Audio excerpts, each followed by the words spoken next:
πάλι. Είμαστε σχεδόν 6 χιλιόμετρα εκτός της πόλης Δευτέρος.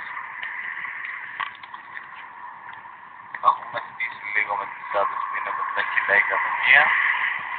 Έχουμε τα μεγάλα έχουμε να προχωρήσουμε πάρα πολύ ακόμα. Σκηνικό δεν νομίζω. Ο καιρός είναι εντάξει. Μέχρι τώρα είναι με το μέρος μας. Λένε ότι με το απόγευμα κατά τις 4-5 έλεγε τα βρέξει. Θέλουμε μέχρι να έρθει αυτή η ώρα να έχουμε στήσει τη σκηνή για να μπορούμε να κάτσουμε.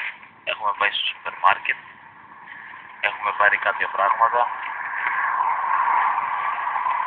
και θα δείξει τώρα τι λέτε.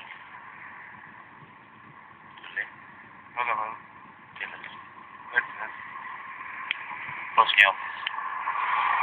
Πέτει εδώ τέλειο, μετά από εκεί και πέρα.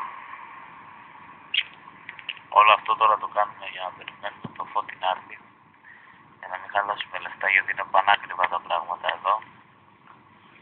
Και μέχρι να έρθει ο Φώτης αναγκαστικά θα μείνουμε εδώ πέρα. Περιμένουμε αύριο να πάρουμε μια απάντηση. Ελπίζω να είναι θετική και όχι στην αναμονή. Και μετά θα δούμε. Λογικά άλλη μια μέρα θα κάτσουμε. Μετά θέλουμε να πάμε Γκότεμπεργκ. Πιστεύω ότι εκεί έχει περισσότερες πιθανότητες για δουλειά. Τι λέτε? Έχεις να προσθέσεις κάτι άλλο? Τίποτα άλλο. Μακάρι να πάνε αυτές.